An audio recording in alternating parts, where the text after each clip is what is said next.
In this lesson, we're going to talk about writing and solving two-step equations. So if you take a look at example 1, it says solve two-step equations using models. Nala and two friends spent $21 on movie tickets and a box of popcorn. How much did each movie ticket cost? So the first thing we're going to do is we are going to write our equation. Do not just start solving for the answer. So we need to have an equation first. So first of all, we need to think about there are Nala and two friends, so that's 3 total people. They spent $21 on movie tickets and a box of popcorn. So essentially what we're doing is we're thinking about our equal sign, kind of like we talked about in 5-1, and that's equal to our total. And then how do we get to the total? Well, they bought movie tickets plus the popcorn.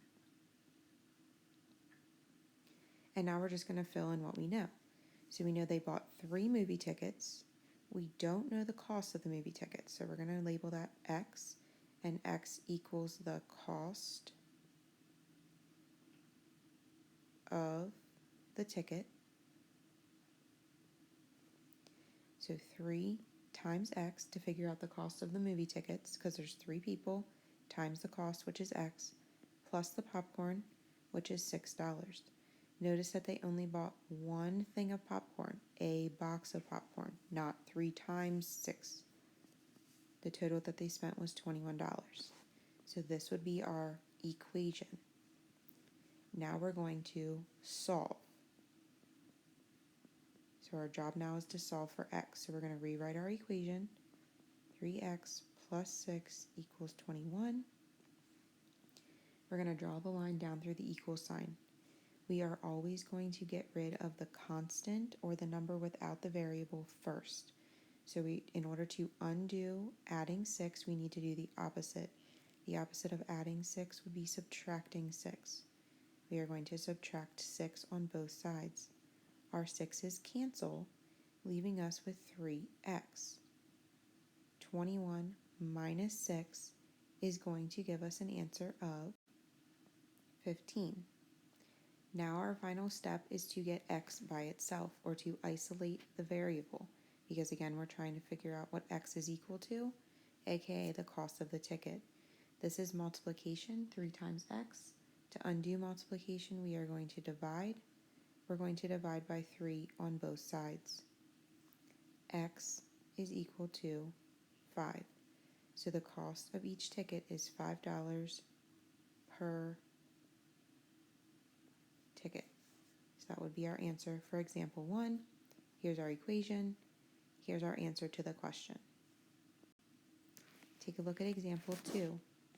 John has $21.61 on his gift card. This can be used to purchase online music. He bought some songs that each cost $1.29. Now he has $10 left. How many songs did John purchase?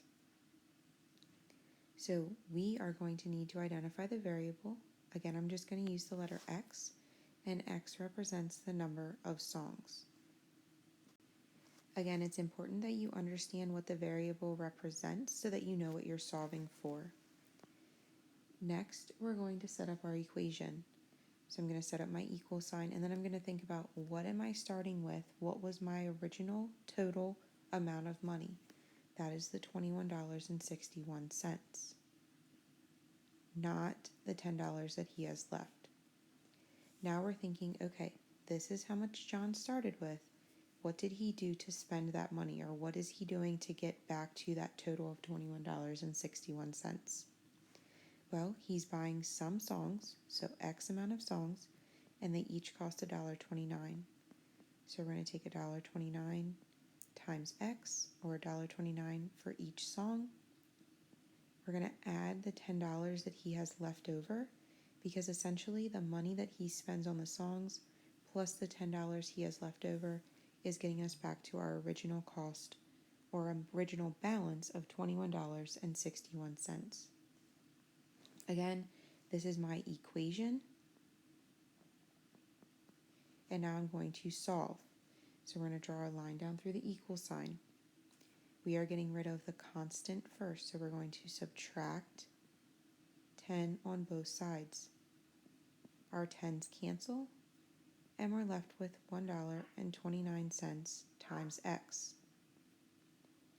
2161 minus 10 is 1161. And then our final step is to isolate the variable or to figure out what x is equal to. We're multiplying. The opposite of multiplication is division.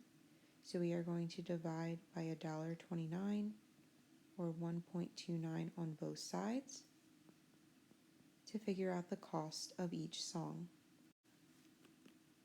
We end up getting 9. So that tells me that he bought, how many songs did John purchase? John purchased 9 songs. Take a look at example 3. Example 3, the number of trumpet players is 2 more than 1/4 of the entire band. If there are 18 students that play the trumpet, how many students are in the band? So 2 more than 1/4 of the entire band. That's important. There are 18 students that play the trumpet. How many students are in the band? So total students is going to be our variable this time. So x is equal to total students. Let's go ahead and rewrite this statement. 2 more than, 2 plus 1/4 of the entire band. We don't know how many people are in the band, so that's our x. This keyword of means multiplication, so we're going to take 1/4 times x, or 1/4 of the entire band, and that's going to equal 18 students that play the trumpet. Even though how many students are in the band is the true total amount of students, 18 students is the total, or the number that we're given, which is why our equation is set equal to 18. You could also rewrite this as 1/4 x plus 2 equals 18. Again, either is correct. However, it's sometimes easier to use the way that we wrote it the second time. In order to solve for x, we're going to draw a line down through the equal sign. We're getting rid of the constant first. So instead of adding 2, the opposite of adding 2 is subtracting 2. So we're going to subtract 2 on both sides. We have 1/4 x equals 18 minus 2. 18 minus 2 is 16. We have 1/4 x, which is 1/4 times x. In order to get rid of multiplication, we can either divide by 1/4 or we can multiply by the reciprocal of 4.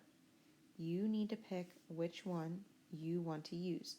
I feel it's a little bit more obvious and comfortable because of the fact that this is multiplication to use the opposite operation of division and divide by the number with x. Again, your choice. Either will get you the same or correct answer. 16 divided by 1/4, or 16 times 4, gets us a total number of students that is equal to 64.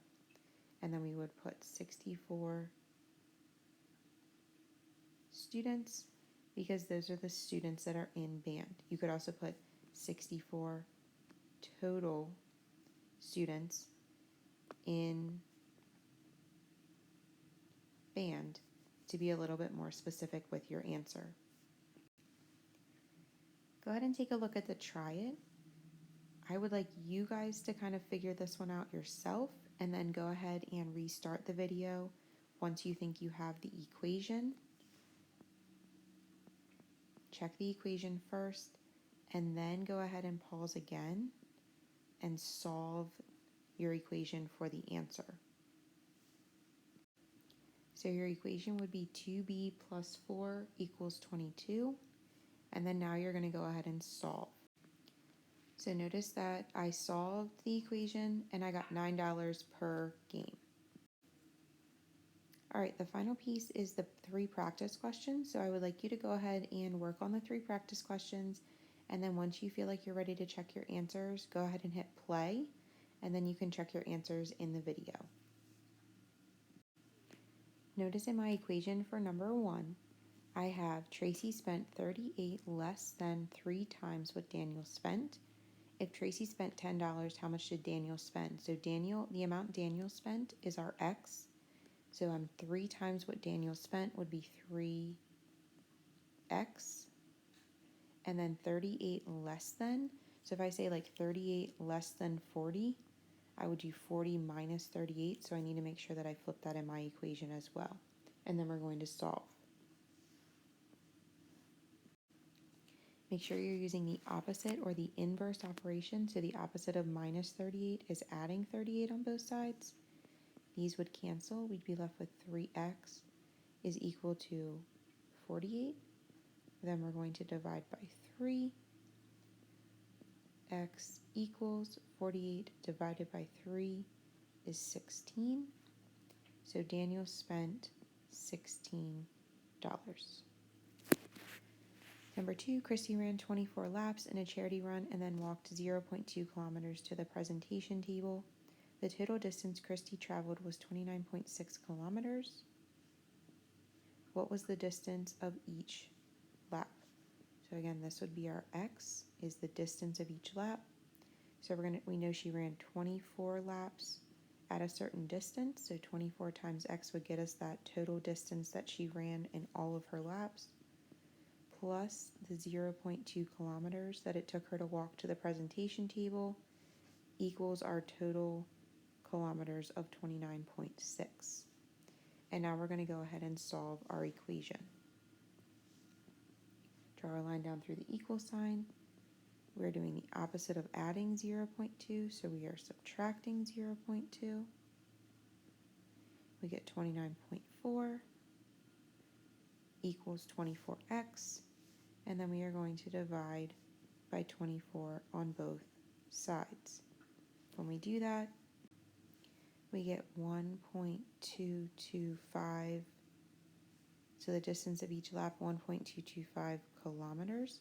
And we want to actually keep that as a decimal because all of our other numbers were in decimal form. You could change it to the fraction if you wanted to, and you would get 1 9/40 kilometers. But again, because we're already working in decimals, we want to kind of keep it that way. So our answer would be 1.225 kilometers. Finally, question 3. Clara has 72 different gel pens. She gives 12 of them to her little sister and then puts the rest into 6 different pencil pouches. Write and solve an equation to find how many gel pens are in each pencil pouch. So this is our x. So we know that our equation is going to be equal to 72. And then we know she gives 12 of them to her sister, but remember that we are working to find the total amount of gel pens. So we're going to have to add here, even though it says she gave the 12 away, we still know that she started with 12 as part of the 72. So we're adding 12, and then it says she puts the rest into 6 different pencil pouches. So she takes the 6 pencil pouches times x, because 6 pencil pouches, each pouch has the same amount of pens in it, plus the 12 gel pens equals 72. Some of these keywords in here, such as puts the rest into 6 different pencil pouches, tells me division. However, I need to think about what my original equation looks like. So this would be the original equation. 6 times the number of gel pens in each pencil pouch plus 12 gets me back to the total number of gel pens, which is 72. Now I'm going to solve my equation. So now I'm going to subtract the 12 that she gave to her sister. And then I'm going to divide by 6 to figure out that in each pencil pouch, she would have 10 gel pens. So again, in each pencil pouch, she would have 10 gel pens.